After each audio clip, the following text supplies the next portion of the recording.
When you use Windows 7 for the first time, you're going to notice several changes and improvements to the Windows desktop.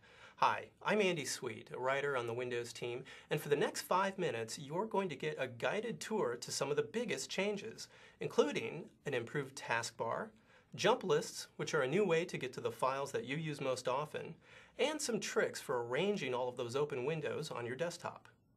Let's start with the taskbar. You'll see that the taskbar buttons are larger now, so the text is turned off for a cleaner look. You might also notice that the old Quick Launch area is gone. In Windows 7, you can think of the entire taskbar as a quick launch area that you can pin programs to. Just right-click a program on the Start menu and click Pin to Taskbar, or just drag the program's icon directly to the taskbar. Now you can click the pinned button to open the program. You can also move taskbar buttons around now and put them in the exact order you want. And this is a change I know many of you have asked for. To get to your files, you might be looking for the old My Recent Documents or Recent Items list on the Start menu. There's something better now. They're called jump lists. These are short menus that help you quickly get to those files that you use the most. Remember how My Recent Documents in Windows XP showed a jumble of different types of files? Well, jump lists also show you recent files, but now they're organized by program. Just right-click the program's button on the taskbar and then click the file you want to open. You can also open another window for the program, say to open a second WordPad file. Just click the program's name.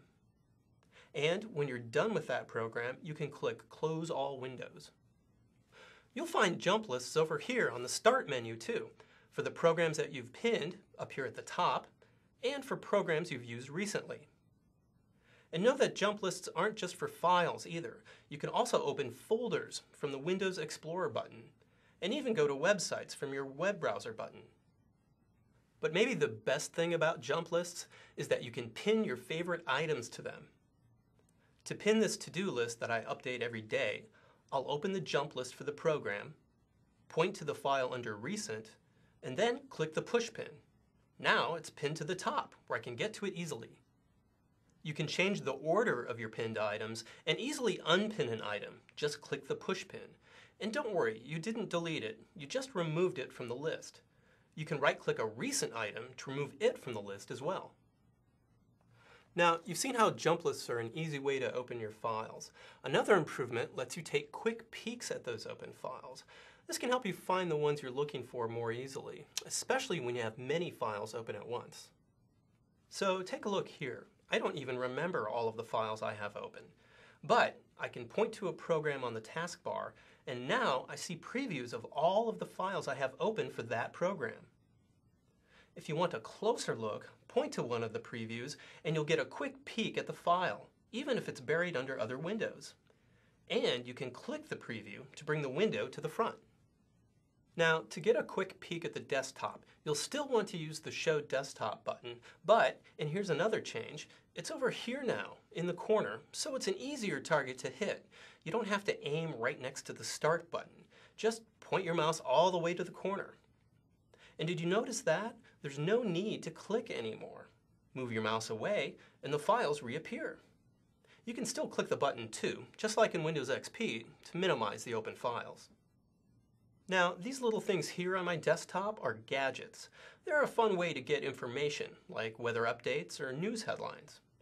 Windows Vista users will notice that there's no sidebar any longer. Now you can put gadgets anywhere, but they're not on by default. Right-click the desktop, click Gadgets, and then drag them anywhere you like. You can click here to find more free gadgets on the Windows website. The taskbar and jump lists are among the most noticeable changes, but I want to show you some less obvious improvements. They're kind of fun and, as you'll see, useful ways to arrange the open files and folders on your desktop. When you drag open windows to the edge of the desktop, you'll notice something that's a bit surprising at first. They now snap into place. Try dragging a window to one side or the other. As soon as your mouse cursor touches the side of the desktop, the window snaps to half screen. Drag it again, and it goes back to its previous size.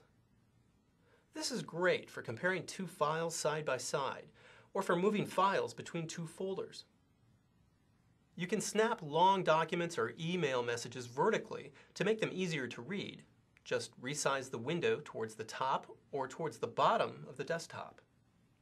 And you can maximize windows completely by dragging them to the top of the desktop. When you have too many open windows on your desktop, try this to focus on a single window. Click the top of a window and then shake it by quickly dragging it back and forth. All of the other open windows then minimize. Shake it again and everything pops back up. If you want to learn more, check out the guide for this video. It contains a lot of additional information, including step-by-step instructions, so you can explore Windows 7 on your own.